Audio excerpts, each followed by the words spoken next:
Shri Venkateswara gold తాకట్టులో ఉన్న మీ బంగారాన్ని విడిపించి కొనబడును.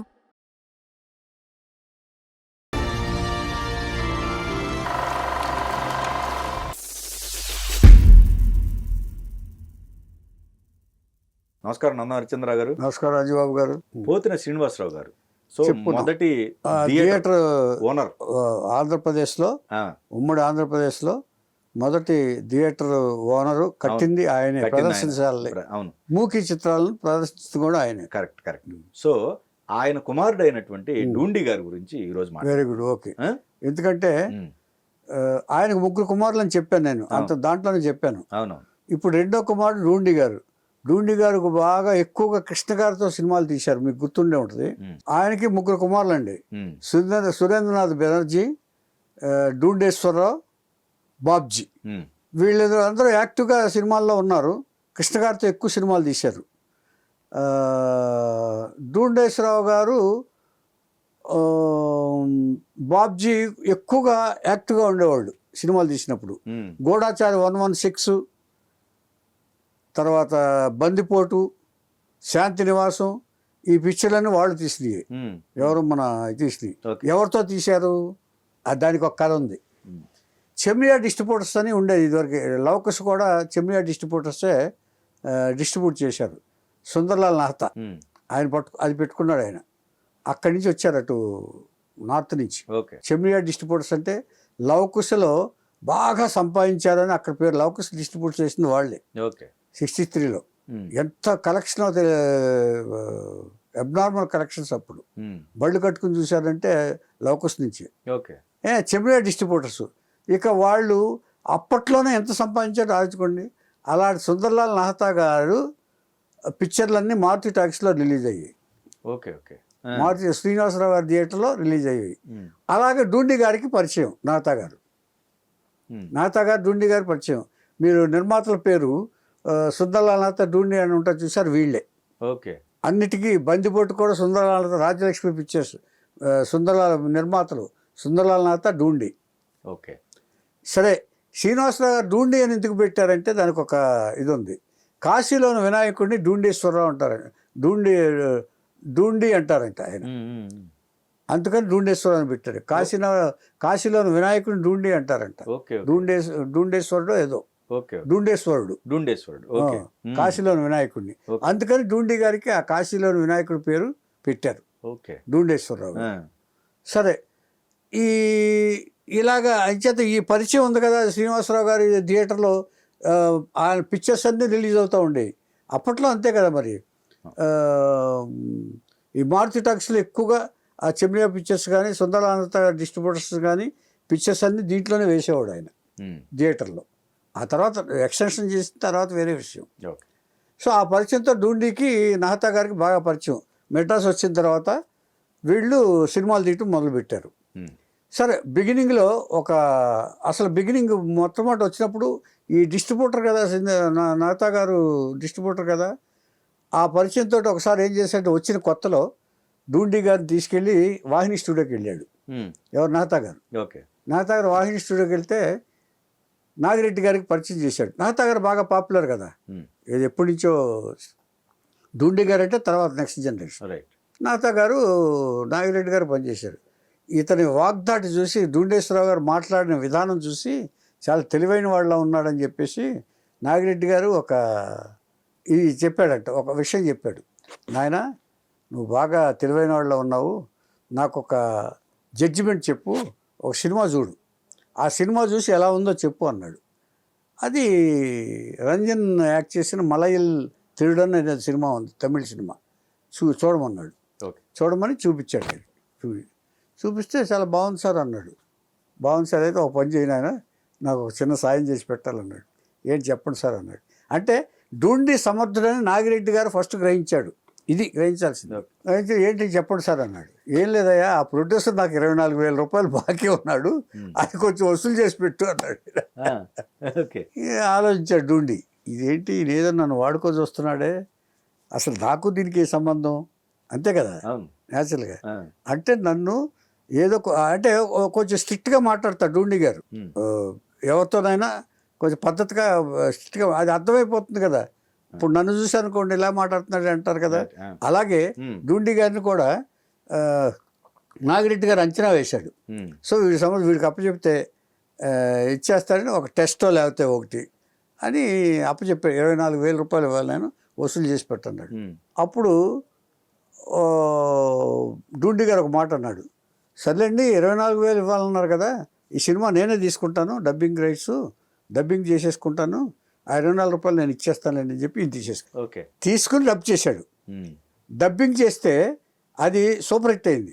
ఓకే. ఆ కొండవీటి దొంగ అంటే అప్పుడు చాలా పాపులర్, గిర్రాలతోటి బాగా రిచ్గా తీశారు. కొండవీటి దొంగ రంజన్ రంజన్ గారిది బాగా సూపర్ హిట్ అయింది. సూపర్ హిట్ అయిన తర్వాత ఇక ఈయన ఆంధ్ర క్లబ్లో కూర్చున్నాడు. ఎవరు? డూండి గారు. అక్కడికి రామానాయుడు గారు వెళ్ళారు. రామానాయుడు గారు వెళ్ళిన సందర్భంలో అందరూ ఒకటే కదా, మొత్తం కృష్ణ పక్కన వాళ్ళందరూ ఒకటే కదా, బంధువులు అయి ఉంటారు అందరూ. ఆంధ్ర క్లబ్లో కలిసే వాళ్ళందరూ. అప్పుడు సందర్భంలో ఈయన కొండవీడి దొంగ డబ్బింగ్ చేశాడు, సూపర్ హిట్ అయింది అని వచ్చింది. అసలు రామానాయుడు గారు వచ్చింది వ్యాపారానికి, మనం చెప్పుకున్నాం రామానాయుడు విషయంలో. వ్యాపారం చేద్దామని వచ్చాడు, ఇటుకల వ్యాపారం చేద్దామని వచ్చినప్పుడు ఈయన ఇది చేశాడు. అవును, ఈయన సినిమా డబ్ చేశాడు కదా, బాగా లాభాలు వచ్చాయంటున్నాడు, మనం ఎందుకు దిక్కకూడదు అన్నాడు. ఏదైనా కొత్త విషయం ఉంటే ముందు దూకటం రామానాయుడు గారు అలవాటు. దేంట్లోనైనా ఇన్స్పైర్ అయ్యాడు. అదే ఆ తర్వాత ఇక మన ఆయన రామిరెడ్డి గారితో చెప్పడం, అది స్టేట్ పిక్చర్లో పార్ట్నర్గా చేరమంటాం, అది తర్వాత విషయం. రామానాయుడు గారు అంటూ చెప్పాను నేను. కరెక్ట్. అలాగే రామానాయుడు గారికి ఇన్స్పిరేషన్ ఇచ్చింది డూండి గారు. సో ఇలా అయిపోయింది. ఇలా అయిపోయిన తర్వాత ఈయన యూసఫ్ ఎవరో పేరు ఒక అతను హిందీ పిక్చర్ తీసి సగంలో వదిలేసి పాకిస్తాన్ వెళ్ళిపోయాడు. అప్పట్లో పాకిస్తాన్ వెళ్ళిపోయాడు. అతను పాకిస్తాన్ నుంచి వచ్చాడు. వచ్చి ఒక హిందీ పిక్చర్ తీసి వెళ్ళిపోయాడు. అది తెలిసింది. ఆ కథని ఈయన సొంతంగా రాశాడు. సొంతంగా రాసి కథగా రాసి సిఎస్ రావు డైరెక్షన్లో, ఐ థింక్ శాంతినివాసం అనుకుంటాను, శాంతినివాసం శభాష్ రాజాను ఒకటి, రెండింటిలో ఏదో ఒకటి. సిఎస్ రావు గారు అంటే ఏనే కదండి, రాజులక్ష్మి గారు హస్బెండ్. సిఎస్ రావు గారు డైరెక్షన్లో సినిమా తీశాడు. సినిమా తీసి ఎవరు నిర్మాతలు? సుందర్లాల్ నాథా, డూండి, శాంతినివాసం కూడా ఇదే శాంతినివాసం అనుకుంటున్నాను. ఏమండి? అయిన తర్వాత సుందర్లాల్ నాథా, డూండి సినిమాలు తీసిన తర్వాత సిఎస్ రావు గారు తీశాడు. తీసిన తర్వాత అది 21,000 అడుగులు లెంగ్త్ వచ్చింది. 21,000 లెంగ్త్ వచ్చింది. అంటే డబుల్ అంటే ఇప్పుడు మనకు డబుల్ లేండి, అప్పట్లో సాధారణం అది. అంతేనండి? అంతే. మామూలుగా 11,500 అంటే అబ్బే కాదు, అది దాటిపోయింది. ఇప్పుడు 21,000 వచ్చింది, 21 అడుగులు వచ్చింది. వచ్చేటప్పటికి డూండి గారికి నచ్చల. డూండి గారికి ఒక కన్విక్షన్ ఉంది కదా, జడ్జిమెంట్ ఉంది కదా, అందుకని నచ్చపోయేటప్పటికి ఒక 5,000 అన్నా కట్ చేయండి అన్నాడు. లెంగ్త్ కట్ చేయండి అన్నాడు. లెంగ్త్ కట్ చేస్తే నేను కట్ చేయను అన్నాడు సిఎస్ రావు గారు డైరెక్టర్. అప్పుడే మాట్లాడే పర్లేదు. కొంచెం ఆయన మొండిగా ఉంటాడు సిఎస్ రావు గారు, పుల్లయ్య గారు కొడుకు కదా, మొండిగా ఉంటాడు. సరే అని నాతాకి చెప్పి చూశాడు పార్ట్నర్కి. నేను పార్ట్నర్ కదా, ఆయన కూడా డైరెక్టర్తో ఏకీపించాడు. నేను చెప్పను అన్నాడు. ఈ లెంగ్త్ ఎంత లెంగ్త్ ఉండాల్సిందే అన్నాడు. రిలీజ్ చేశారు సినిమా. డూండి గారికి మహా విపరీతమైన కోపం వచ్చింది. అంతే, రిలీజ్ అయింది.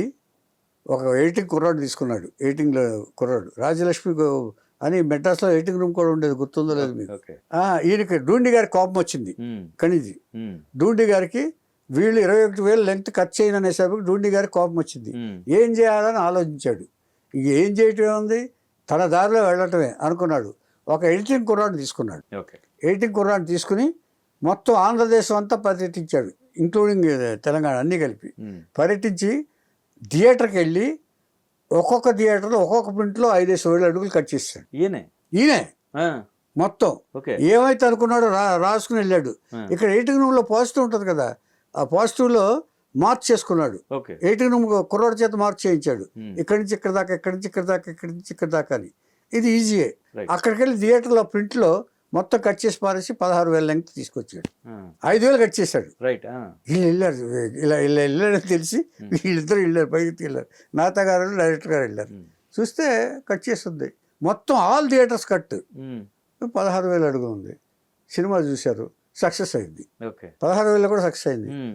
ఇంకెందుకులే డూండి గారితో వాదించడం అని చెప్పేసి వచ్చి ఊరుకున్నారు ఇక. ఉమ్. అంటే అలాగా డూండి గారు తను అనుకున్న విధంగా చేసేవారు. కృష్ణ గారితో ఎక్కువ కనెక్ట్ అయ్యాడు ఆయన. గూఢాచారి 116 ఒక ఈ ఏజెంట్ సినిమాలకి ఆద్యుడు డూండి గారి నిర్మాత. ఓకే. కృష్ణ గారి కెరీర్ మలుపు కూడా గూఢాచారి 116 ఒక గొప్ప మలుపు. అందులో సోమన్ బాబు గారు కూడా ఒక చిన్న క్యారెక్టర్ వేశారు ఏమండి. ఇంతే కాకుండా నన్ను తమిళ సినిమా తీసుకుని రైట్స్ కొని కృష్ణరాజు గారికి ఫోన్ చేశాడు. ఉమ్. ఎవరో ఒక క్యారెక్టర్ ఉందని కృష్ణరాజు గారికి ఫోన్ చేస్తే డూండి అంతకుముందు జరిగింది చెప్పాలి మీకు. ఓకే. వీరాభిమానికి సెలక్షన్స్ జరుగుతున్నాయి. వీరాభిమాని సినిమాకి మధుసూదన్ రావు గారు ఎక్కడో చూసి ఇన్ని కృష్ణరాజుని ఒకసారి ఆఫీస్కి వచ్చి కలువు బాబు అన్నాడు. ఉమ్. వి మధుసూదన్ రావు డైరెక్టర్. ఓకే. దేనికి? వీరాభిమాని సినిమాకి. ఉమ్. వెళ్తే కలుస్తానన్నాడు. ఆఫీస్కి వెళ్ళాడు. ఆఫీస్కి వెళ్ళిన తర్వాత సరే ఆయన ఎవరు డూండి గారు పైన ఉన్నారు, లేకపోతే మధుసూదన్ రావు గారు కిందకు వచ్చి చూడమన్నారు, కూర్చో అని చెప్పేసి పైకి వెళ్ళి డూండి గారిని పంపించారు. డూండి గారు వచ్చారు. వచ్చేటప్పటికి 555 సిగరెట్ ప్యాకెట్ అక్కడ ఉంది, టేబుల్ మీద ఉంది. కూర్చోమన్నారు. డూండి గారి కోసం వెయిటింగ్ అనుకుంటా. డూండి గారి కోసం రూమ్లో కూర్చోమన్నారు.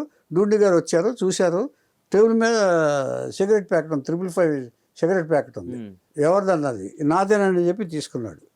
ఏంటి విషయం అన్నాడంటే డైరెక్టర్ గారు కలమన్నారు. దేనికంటే తెలియదు. సరే నేను కవర్ చేస్తాను వెళ్ళిపో అన్నాడు. వద్దని చెప్పేశాడు ఆయన. ఆ తర్వాత సోమన్ బాబు బుక్ చేశారు. అదే వేరే విషయం, వేరే మంది.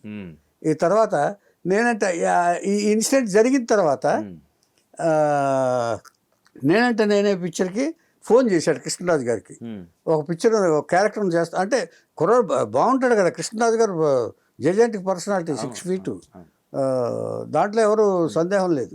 ఎందుకు అంటే ఆ ఒక్క కారణమే నచ్చలేదు అనిపిస్తుంది, అంతేనా? అదే డూండి గారు చెప్తున్నా, కన్విక్షన్ చెప్తున్నాను కదా, ఆ ఒక్క కారణమే నచ్చల. లేదా అంటే ఆయన పాయింట్ ఆఫ్ వ్యూ అంతే, అదే సిగరెట్ ప్యాకెట్. ఓకే. ఓకే. ఆ ఒక్క కారణం నచ్చల. ఇచ్చేదంటే ఇవి కూడా అబ్జర్వ్ చేస్తారండి అప్పుడు. ఓకే. వాళ్ళు కుర్రాళ్ళు వీళ్ళు ఎలా బిహేవ్ చేస్తారు, బిహేవియర్, యాటిట్యూడు, పలకరించే విధానం, ఇవన్నీ అబ్జర్వ్ చేస్తారు సార్ పెద్దవాళ్ళు.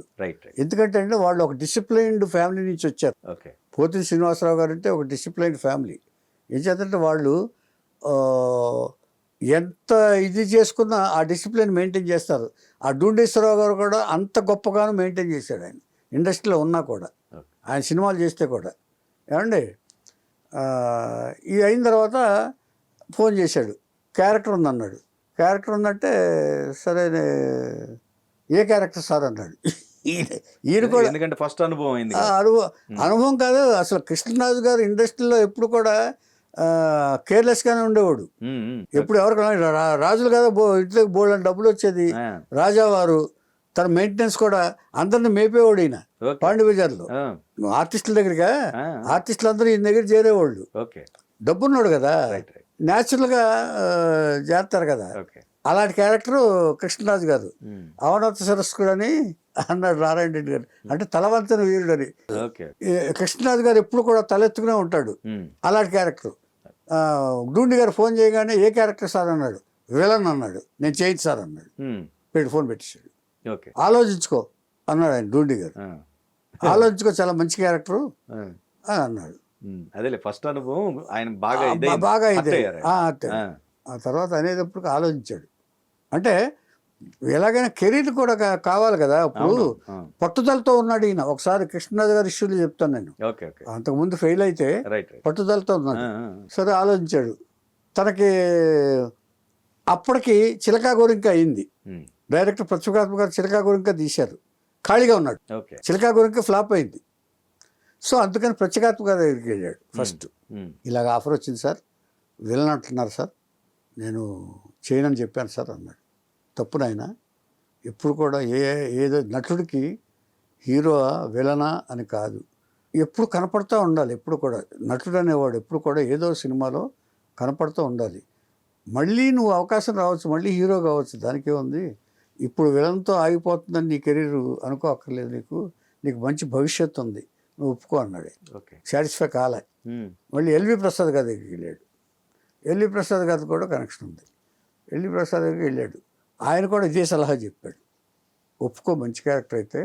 ఇచ్చేదంటే క్యారెక్టర్ అవటం కాదు, నటించడం. శివాజీ గణేష్ని కూడా ఫస్ట్ విలన్గానే చేశాడు ఆయన. ఇవన్నీ ఉదాహరణలు చెప్పారు ఆయన. అంచేత ఇలాగే ఆర్ట్ క్యారెక్టర్లు ఎన్టీ రామారావు కూడా ముందు చేశారు, ఒక డిఫరెంట్ క్యారెక్టర్స్ రాజు పేద లాంటి సినిమాల్లో. అంచేత నువ్వు కూడా ఇలాంటి అవకాశాన్ని వదులుకోవద్దు. పైగా డూండి గారు తీసే సినిమా అంటే అది ఒక పద్ధతిగానే ఉంటుంది, ఒక లెవెల్గానే ఉంటుందని చెప్పేసి ఒప్పుకోమని చెప్పారు. అప్పుడు ఒప్పుకున్నాడు. అదేంటే నేనేదో హీరోలుగా ఆడిషన్కి వెళ్ళి ఫెయిల్ అయిన వాళ్ళలో సక్సెస్ అయిన వాళ్ళలో కృష్ణ హీరో. ఓకే. ఫెయిల్ అయిన కృష్ణరాజు ఇప్పుడు విలను. ఫస్ట్లో ఫెయిల్ అయ్యారు. ఇప్పుడు కృష్ణతో పాటుగా విలన్గా క్యారెక్టర్ చేశాడు. కానీ అక్కడి నుంచే రౌడీ అంటే లుంగీలు, గళ్ళ లుంగీలు, బనీలు అనే స్థాయి నుంచి సాఫిస్టికేటెడ్ విలన్గా కృష్ణరాజు గారి నుంచి స్టార్ట్ అయింది. నేనంటే నేనే సాఫిస్టికేటెడ్ విలన్, ఓన్లీ ఎక్స్ప్రెషన్ తోటి ఇతోటి ఊరికే డిస్కౌంట్ విలన్ కాకుండా అక్కడి నుంచి స్టార్ట్ అయింది. సో డూండి గారు అలాగా చిత్ర నిర్మాతగా ఉండి ఆ తర్వాత ధవళ సత్యం కూడాతో ఒక సినిమా తీశాడు. సినిమా సుబ్బారావు కోపం వచ్చిందనే సినిమా ఫ్లాప్ అవుతుందని చెప్పాడు. సత్యం చెప్పాడంట, ధవళ సత్యం ఇది ఆడదని. ఎందుకు ఆడుతుందని చెప్పి కాన్ఫిడెంట్గా తీయించాడు ఆయన. కాన్ఫిడెంట్గా తీయించిన తర్వాత సత్యం చెప్పినట్టు సినిమా ఆడలేదన్నప్పటికీ కొంచెం డిప్రెషన్లో ఉంటాడు అనుకుని ధవళ సత్యాన్ని కూడా పెట్టుకుని, అంటే ఈయన చెప్పింది అంటే మానవీయ కోణం డూండి గారిలో ఏమిటనేది చెప్పడానికి ఈ ఇన్సిడెంట్ చెప్తున్నాను. ఈయన చెప్తున్నా ధవళ సత్యాన్ని వెంట పెట్టుకుని తీసుకెళ్ళి డిప్రెషన్లోకి వెళ్లకుండా అతను చెప్తే వినుంటే బాగుండేది అని ఉంటుంది కదా కొన్ని కరెక్షన్. అంటే ఏదో సబ్జెక్ట్ చెప్పుంటారు డూండి గారు, ఓకే చేసి ఉంటారు. ఆ ఓకే చేసి నేను తీసి పెట్టాడు. చెప్తే వెళ్ళలేదు. విన్నప్పుడు అనుకున్నప్పుడు ఈ సత్యం ఏమన్నా డిప్రెషన్ అవుతాడని వెంట పెట్టుకుని వెళ్ళి కొన్ని చోట్లకి తీసుకెళ్ళి సబ్జెక్ట్ సినిమాల కోసం తీసుకెళ్ళిన తర్వాత ఇంటికి ప్రతి నెల ఒక 2-3 నెలలు 50,000 రూపాయలు చొప్పున పంపించాడండి. ఎక్కడ అంటే ఇన్కమ్ ఉండదేమో మళ్ళీ సినిమాలు ఇదైన తర్వాత అని చెప్పేసి 50,000 రూపాయలు చొప్పున ఇంటికి పంపించి ఇతన్ని కూడా పెట్టుకుని తీసుకెళ్తూ ఇంటికి వేరే వాళ్ళతోటి డబ్బులు పంపించాడంట ఆయన. అంచేత ఒక్కో సినిమా చేసేవాడు అప్పుడు సత్యం, అంతే కదా. అంచేత అలాంటి మానవీయ కోణం ఉన్న నిర్మాత డూండేశ్వరరావు గారు. సుమారు ఎన్ని సినిమాలు ఉంటాయండి ఆయన? ఎవరు మొత్తం చాలా సినిమాలు 15-16 సినిమాలు తీశారండి. కృష్ణ గారితోనే ఎక్కువ. బందిపోటు ఇవన్నీ ఉన్నాయి కదండి.